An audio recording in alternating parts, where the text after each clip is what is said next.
Hello नमस्कार friend, मैं किशोर कुणाल आप सबका स्वागत करते हैं गुरुकुल एकेडमी में। आइए फ्रेंड, हम लोगों ने लास्ट के वीडियो में पढ़ा था सरकम सेंटर के बारे में। अब उससे आगे बढ़ते हैं और आगे की चीज़ों को सीखते हैं। आगे उस पर एक क्वेश्चन को लेते हैं और फिर आगे की चीज़ों को समझते हैं। आइए सेशन की स्टार्ट करते हैं। एक क्वेश्चन लेते हैं। सपोज ये एक ट्रायंगल है।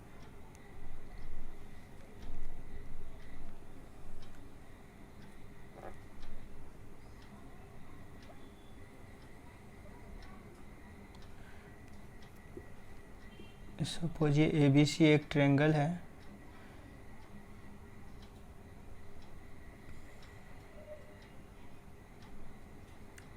इसमें इस टाइप का एक परिकेंद्र खींचे हैं, यानी और सरकम सेंटर खींचे हैं।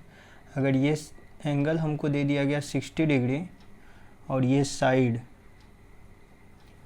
साइड हमको दे दी गई है 14 सेंटीमीटर और हमसे कहा गया है R यानी सरकम रेडियस फाइंड आउट कीजिए।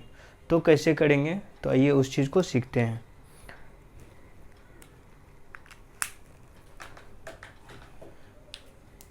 पिछले वीडियो में मैंने आपको बतलाया था capital R is equal to होता है साइड जो एंगल हमको दिया गया है। सपोज ये एंगल A दिया गया है तो उसके सामने का साइड को हम क्या कहते हैं, वही एंगल से डिनोट करते हैं। अगर ये A है तो A के सामने का साइड क्या होगा, A कहेंगे इसको।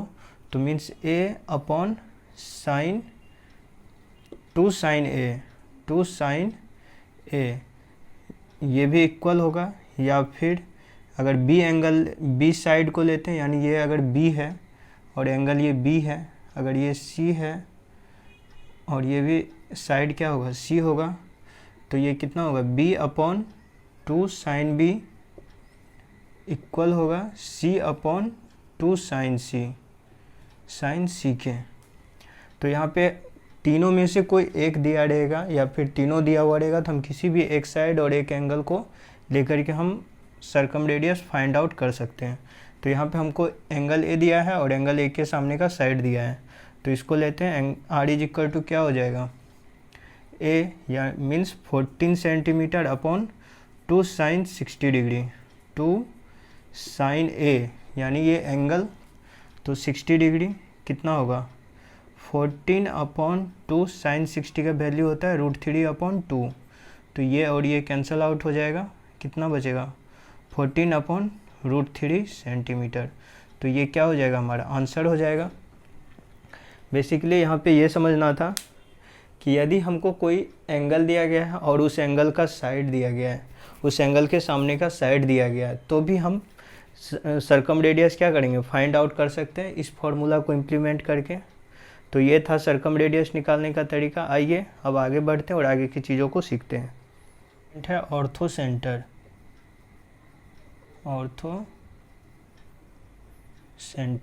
सेंटर किसको बोलते हैं, लंब केंद्र। लंब केंद्र किसको बोलते हैं। सपोज ये एक ट्रायंगल है,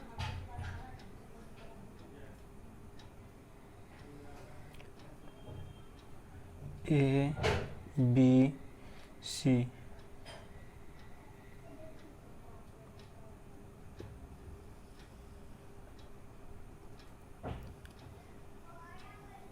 इस टाइप का 3 हाइट है, H1, ये है H2, ये है H3। तो सरकम ऑर्थो सेंटर क्या होता है, ऑर्थो सेंटर बेसिकली इन सब साइड का क्या होता है, इन सब साइड का बाइसेक्टर होता है। मीन्स इन सब साइड को 2 पार्ट में डिवाइड करता है। ये जो भी हाइट है, यहाँ अगर A पॉइंट से ड्रॉ किए हैं और ये BC पे आई है, तो BC को क्या करेगा 2 पार्ट में डिवाइड करेगा। अगर यहाँ C पॉइंट से कोई परपेंडिकुलर ड्रॉ किए हैं, वो AB पे आके मिला है, तो AB को क्या करेगा 2 पार्ट में डिवाइड करेगा। सेम एज यहाँ B से अगर कोई पॉइंट ड्रॉ किए हैं और B से पॉइंट ड्रॉ करके AC पे आके मिलता है, तो AC को क्या करेगा 2 पार्ट में डिवाइड करेगा। तो ये क्या होता है, बेसिकली परपेंडिकुलर बाइसेक्टर होता है, जो कि साइड्स को डिवाइड करते हैं 2 इक्वल पार्ट में। और ये तीनों हाइट जिस पॉइंट पे आके मिलता है उसी को क्या कहते हैं, लंब केंद्र कहते हैं। तो इसके लिए अगर आप तरीके से डिवाइड कीजिए, लिखिए ortho centre is a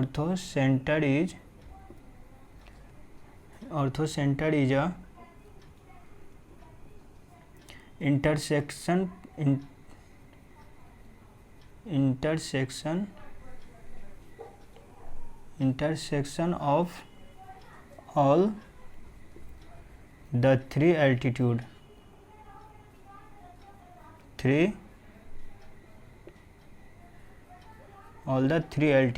means ये साइड को क्या कर दिया, इक्वल पार्ट में डिवाइड कर रहा है, और वो डिवाइड करने वाला ये तीनों हाइट जिस पॉइंट पे जाके मिल रहा है उसको क्या कहेंगे, ऑर्थो सेंटर कहेंगे। और ये ऑर्थो सेंटर की पोजीशन क्या होगी, हर ट्रायंगल में अलग अलग होगी, मतलब जिस टाइप का ट्रायंगल होगा उस ट्रायंगल के प्रकृति के अनुसार ये चेंज होगा। मीन्स लिख सकते हैं ऑर्थो सेंटर में लाई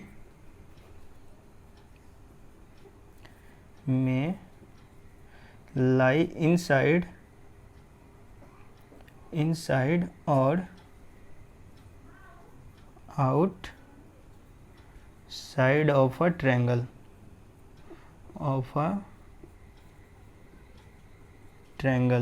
मीन्स ऑर्थो सेंटर जो होता है वह त्रिभुज के अंदर भी हो सकता है या फिर त्रिभुज के बाहर भी हो सकता है। तो ये था ऑर्थो सेंटर। अब आइए आगे बढ़ते हैं और इसके आगे की चीज़ों को सीखते हैं।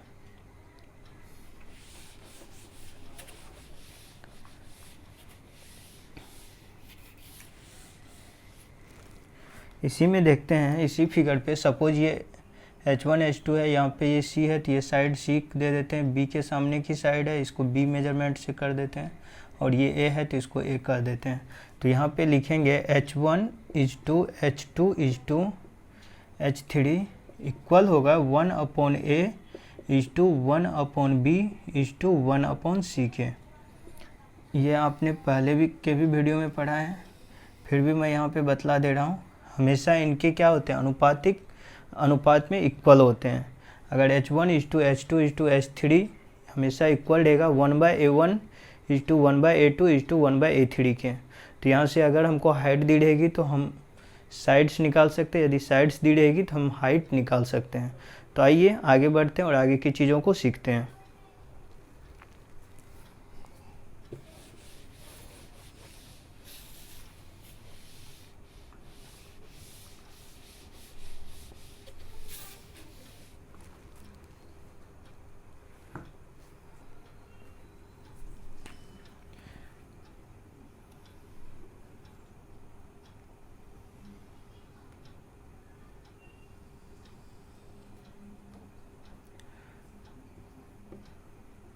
ये एक ABC एक ट्रायंगल दिया आपको,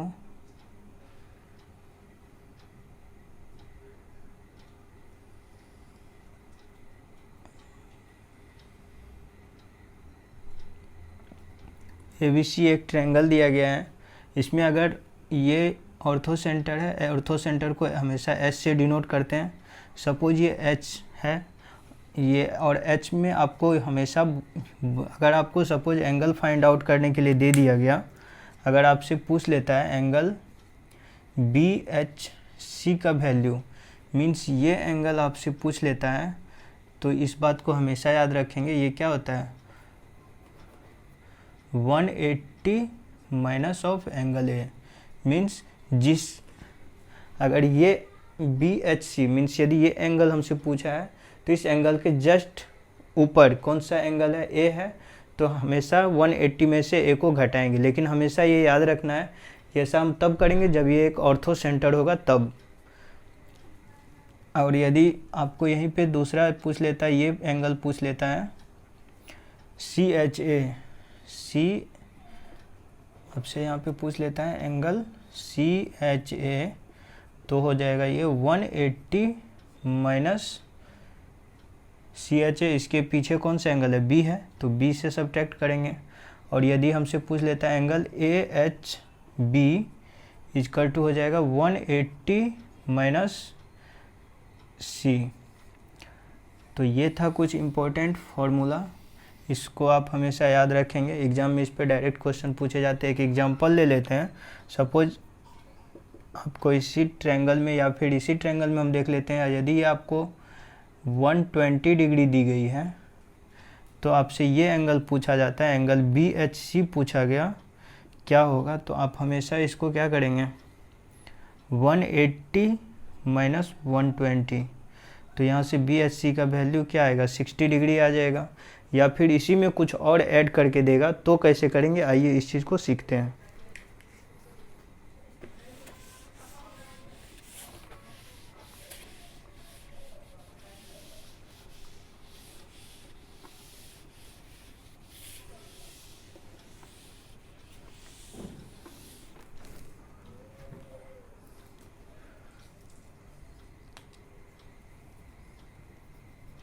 एक क्वेश्चन लेते हैं। सपोज एक ट्रायंगल है ABC,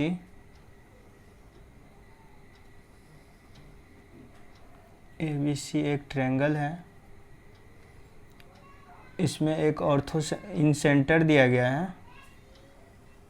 ये क्या है, एक इन सेंटर है,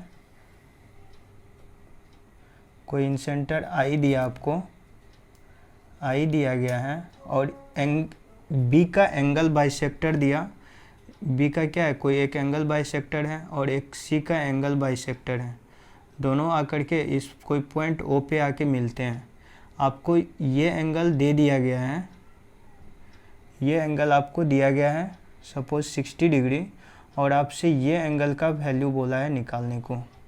तो आप कैसे करेंगे इस चीज़ को देखते हैं।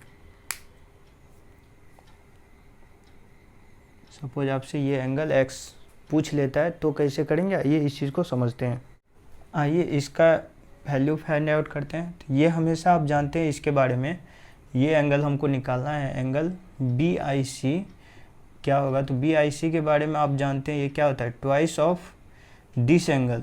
ये एंगल हमेशा होता है 2 गुना होता है इस एंगल के, यानी BAC का।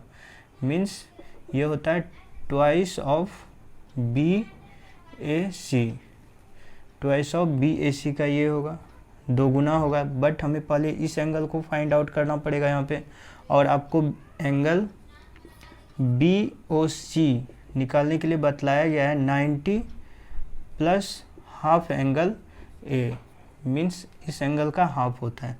और ये एंगल हमको कितना दिया गया है, 60 डिग्री दिया गया है। इसका टू क्या होगा, 90 प्लस हाफ एंगल A, और इस साइड हम करेंगे इससे, तो एंगल हाफ इस साइड आएगा और ये इस साइड जाएगा, तो कितना आएगा, 30 डिग्री होगा। 90 माइनस 60 कितना होगा, 30 डिग्री होगा। और एंगल A यहाँ से हमें फाइंड आउट हो जाएगा, कितना, फिर से 60 डिग्री आएगा। और आपको पता है BIC हमें निकालना है, और BIC क्या होता है, twice of angle ABC, twice of angle BAC के बराबर होता है। तो 2 इंटू BAC, BAC कितना निकला अभी,